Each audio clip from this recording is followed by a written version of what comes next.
కాబట్టి చేతులు పాడకుండా నేను అడిగినట్టు దాన్ని మొత్తం తినేయాలి. ద్రాక్ష లెక్కన ద్రాక్ష కాబట్టి ఇప్పుడు జగ్గపేట ఆడియన్స్ చెప్తారు ఎవరు విన్నారు అని.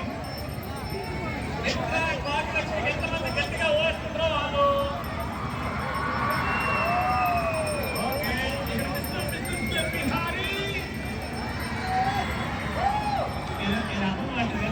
వీళ్ళకి ఎంతమంది ఓటేస్తారో చేయొద్దండి. వీళ్ళకి ఎంతమంది ఓటేస్తారో చేయండి.